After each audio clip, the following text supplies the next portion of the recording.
Hello, this is your friend Dr. Samuel Kisseadoo in Virginia. Bringing you a short message. Let's talk about 9 things I'm going to give you here. You can use as a guide for the final choice of a mate. You can see so many, but you date one at a time. And then when you are sure you propose, men usually propose, women give hints because they want the man to feel that it's like a sperm going to egg. He wants you to love you, sacrifice for you, and you for him. It's appropriate to drop hints, let a man propose properly. Okay? And then you court. Courtship is when you want to cement your relationship. Be very sure, hey, finally, do we really want to marry? To make that final choice for the courtship, sometimes there are 3 or 4 ladies to choose from. Or there's a girl I met, 6 proposals from men whom, according to her, I can marry all of them. All of them look so nice, I can't choose. So you have to select one. What do you do? Final choice for a mate, number 1. Look for the genuine qualities you need in a good husband or wife. Ask yourself, does this man or does this woman have the genuine qualities that I need? I have a book on that, on singles, the qualities to look for. If you call me, I can send you a copy. 17 things to look for in a girl and 32 in a man. For the woman, the first one is cooperative, humble, understanding. If a woman is not cooperative, is not humble, is not understanding, you will get problems. And then all the other things of ability to cook, men should cook too, but women, you are the home manager, okay? And then being a joyful homemaker, domestic. Woman was brought by God to a home, had no chance to be single 5 minutes. So if you destroy her in the home, you have destroyed her completely.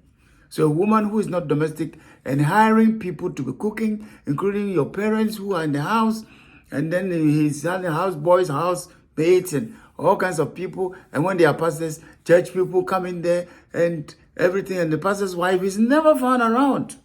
Doesn't even know what they're cooking for the husband. Whether they are putting cockroaches or whether they're putting worms in the food, the wife doesn't know. Jumping around, tongue-speaking, devil-chasing woman, radio, television, women's conference, and making noise, and behind the podium.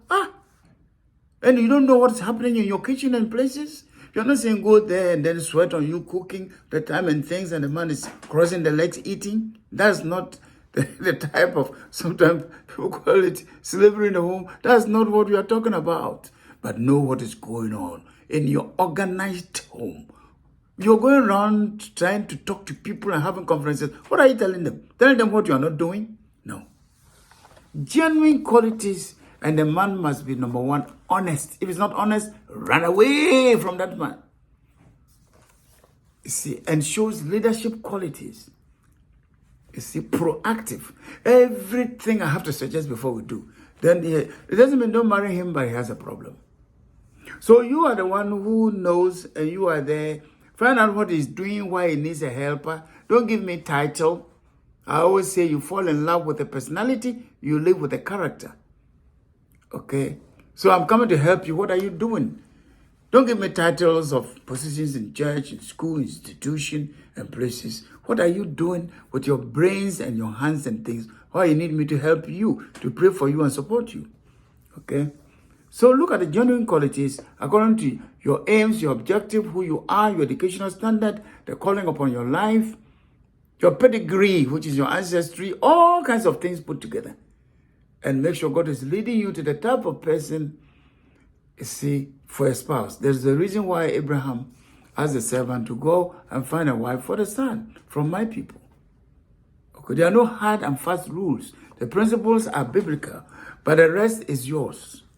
Number 2, what are your convictions about him or her being the best permanent partner? After seeing a lot of girls, a lot of men, some of you have proposals. You have observed a lot of people. Why are you choosing this person finally and saying yes, or proposing to say, yes, I want you? What are your convictions Are you checking yourself? You see, find your convictions about him. You see, don't let just a few things attract you. Ignore the others. Look, in marriage, look for also what you don't see. Only God can therefore show you. Because we have married 40 years. And as we advance in age, some of those young stuff are no more. What to keep the marriage, sense of humor, the prayer, the word, the love of God, discussions. Before I came and sat here, we just read scripture and enjoyed it and said a prayer together, and we're so happy, If these things are not there, you see, cuddling each other in bed here and there, we cook, we eat together, and communication, to come to a time when that sex thing and the body wrinkles will set in and all the hair will be gray, sometimes the hair, everything is almost gone and all the rest of them. And then you look down and say, realities.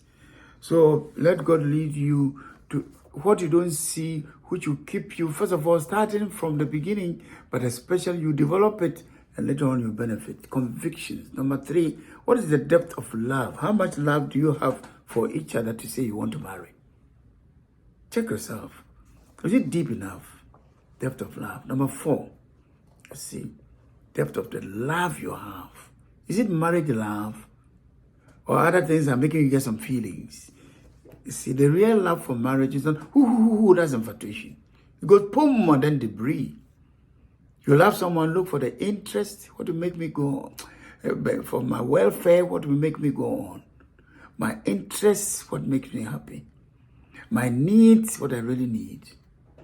Then you look for my rights, things you have to give me. Time, attention, and physical and other needs. Then my opinion, if you respect my mind. If it doesn't respect your mind, as you're going to marry the person, be careful. Be careful. Doesn't respect any opinion, there's going to be war in the home. You are not going to be happy. Number 4, do you accept each other fully? Full acceptance of each other. It doesn't mean maybe 100%. From tribe to color to height to all kinds of things. But there should be enough acceptance. This is my husband, this is my wife, to introduce with enthusiasm. Full acceptance, if not, and it's always fault finding, and it's always correcting you without gentleness and things, it's not accepting anything, not appreciative, be very careful. Full acceptance as much as you can for a permanent union. Number 5, what are the values you share together? From cleanliness to Bible to prayer to spirituality to ministry, the kind of ministry, how you want to do it. Does he like it? Does he like it? And so many things about punctuality, home organization, reading, knowledge acquisition, technology, so many things. And entertainment and hobbies and habits. I like singing, I like this, I like that. Doesn't mean you should like all that I like to say we have values shared together. No. But you should know when you click. In fact, there should be some differences, which you should celebrate. Not just say, hey, it has to be done my way. No. So find out. Okay, there may be a difference in terms of food you eat and things like that. But that's not what I'm talking about. Values. You see, values and principles. What makes life rich and righteous and godly, orderly, okay, and neat and clean and straight. Do you share them? Do you share them? Okay, number 6. What are the real motive or purpose or direction of the relationship? Is it based on feeling? Based on just looks? You see, you're happy only when I dress up. See, there are some days you be at home and you look miserable, out of bed, and your mouth is not the best, the scent over there, and everything else, and you look, not when you have dressed up and I used to meet you and things, and then there's trouble. Okay, motive, purpose, direction of the relationship. Number 7, do you desire to promote the welfare of each other? Is he promoting my welfare or only his or hers? Is he trying to use me? No. So be careful. You think this person you're going to marry promote, make me go forward in life, or I'm just going to end up serving him or serving her or using me. Check that. Number 8. Do you agree in your heart and mind and spirit that you can live together? There's agreement in mind and heart and spirit. When you put all the factors and things together, something inside you tells you we are incompatible. And we'll get problems. You are trying to, because something attracts you. The degree, maybe the title in the organization or the church, is a CEO, he's this, and all these titles you have, and all these acquisitions, he's a business guy, he has a 4-bedroom or 5-bedroom place, he has 2 houses, he has rented out, he travels, and he owns this, and he does that. But you can see there's something in me can't click. But the money and the things attract me, so I marry him. Then after 5-6 years, sometimes it doesn't even get there and they divorced. They can't just live together. You see, and one is an engineer, one is a medical officer. What else do you do? And they all go to church.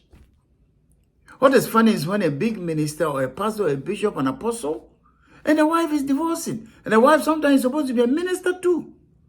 So where is the power of God, which we are trying to use to minister to others? What are we teaching them? It's unfortunate. Agreement of your heart and mind and spirit. Find out. Every time there's quarreling and fighting, disagreement, even common devotion, Bible study turns into a quarrel, be very careful. Most of us see the signs, but we think it will change. And typically when people know, hey, my mom knows, my dad knows, everybody knows, what do I do? You don't know what to do? If you're going to sit in a plane and you resign from your job, they killed a whole cow, invited people to a big party, and you get there and you know that one wing of the plane is off. When it goes up to come down, you die, you go and sit in it. Hey, what do I do? Go back home, big disgrace. Is it a better honor when the plane falls down and you go and sit in it? That's not wisdom. Even if you made a mistake and you confess, God knows how to finally make you sit in a good plane to go. You have to wait. See, wait, don't rush. Satan pushes, God leads. Satan pushes, then you feel pushed to do something, be very careful. You read something, sometimes I've read some letters, read an email, and you feel like replying, no, wait. I read it again 3 times, then my heart rested. That's not what it's trying to say. You see something on WhatsApp, email, Instagram. You see it now, you take a pen, bang, bang, bang, bang, bang, bang, bang, bang, bang. Self-control, you know the fruit of the Spirit in Galatians 5:22-23. It starts with love, which is obedience to God's word. St. John 14:15, if you love me, obey my commandments.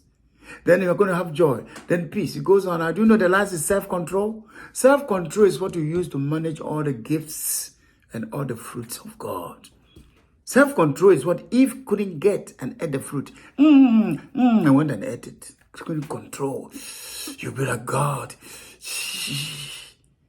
All the fornications, adulteries, and so many things, they can't control themselves. It looks good and right, but it's for a husband or a wife, not for you. To send your hand and touch the Mount Washington or Kilimanjaro or Fajato in the front. To do this, it looks wonderful. You see? And down there, the headquarters, if you are not being inaugurated as the head of state, what are you doing in the White House or Buckingham Palace or Jubilee House or whatever it is? You see, practice desire to say no, this is wrong, or it becomes a delight. The other way around, to practice the desire for scripture and prayer and things, it becomes a delight. Okay. Number 9, the final one is the peace of God or Christ in your heart. Colossians 3:15. Colossians 3:15. The peace of Christ you rule should be the final determination factor. Okay, determinant. The final decision maker is the peace of Christ. Because Ephesians 2:14, Jesus is your peace. So when Colossians 3:15 says the peace of Christ must rule, Jesus is your peace. He doesn't just give you, he is. Ephesians 2:14. So anytime your peace is not there, Jesus says, I'm not happy. If every Christian were to listen to that, it would avoid a lot of problems. See, when you still think of the thing and you feel like doing something to provoke and annoy the other person, your peace should tell you. If your peace is not there, you have backslidden. We are disengaged from God. You should have known. That's sometimes you do it and you regret. You feel like terrible. You feel comfortable. Yes, I did it. You are off. You are disengaged. And you are in serious trouble. Your fellowship with God is questionable. Sometimes you rely on old oil. What you were before and what God used you for. But somewhere along the line, you got disengaged. You see the articulator track?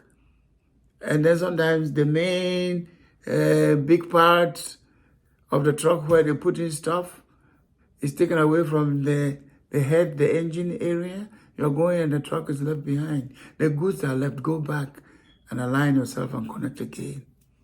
You see. So genuine qualities you need: number 1, conviction that this is the right permanent partner. Number 3, the depth of love you have. Number 4, full acceptance of yourselves. Number 5, values you share together. Number 6, the motive, purpose, and direction. Why you want to marry me and where it is going. What kind of relationship are we having? Is it just fornication, adultery? What is this? What is it? We are converting fornication into a marriage, and Almighty Holy God, you're supposed to bless it? You're joking. Number 7, do you promote my welfare? Am I better now because I started relating to you? But if I'm going backward spiritually, morally, I came as a virgin, you broke my virginity. I repented of my fornication. Now you're making me fornicate in a relationship. You're not married yet. Are you promoting my welfare? Using me, my money, my skills, my time, and everything, wasting my time? I have to question it. Number 8, agreement of your heart and mind and spirit for both of you. Number 9, the peace of Christ. Do I have my peace about this person and the relationship? You can call me Dr. Samuel Kisseadoo in Virginia. Call me on 1-917-741-0643. 1-917-741-0643. The email is kisseadoo@msn.com. kisseadoo@msn.com. Ghana call 020-812-6533. 020-812-6533. Ghana code is 233. So 233-20-812-6533. In Kumasi, the center of Ghana, call 0275-353-802. 0275-353-802. There's a broadcast on Joy 99.7 FM, Accra, Ghana, Saturday mornings, 5:30 a.m. to 6 a.m. 5:30 in the morning to 6 Ghana time. Every Saturday morning, hope for your family. You can get it anywhere in the world. Access using myjoyonline.com and go to live radio. myjoyonline.com. Go to live radio. My books are Challenge bookstores. Or call any of these numbers. Call me in the United States on 1-917-741-0643 or call the Ghana numbers. They will let you have the books as well. I have them here. I can send them to you. Okay? Go to Amazon.com. Put in the name Samuel, Dr. Samuel, Kisseadoo. Kisseadoo. Dr. Samuel Kisseadoo, and get my books. A few of them, Kindle versions of Genuine Love. What is love? What is not love? And then 20 major signs of a failing marriage. How to spot them, how to prevent them, how to deal with them in case they come, and all that. Then there's a book on trust. And then facing and fighting through the storm. How God delivered me from destruction. A testimony book. That one is the hard copy. Okay, may God bless you and help you. If you are not married and you listen to this, share with others what they can look for. Finally, after looking at all the qualities, how to make up, things you can use to make up your final mind to marry the person. May you have a wonderful marriage if you are married, and may you also have a wonderful, prosperous, and fruitful marriage when you set out to marry. God bless you.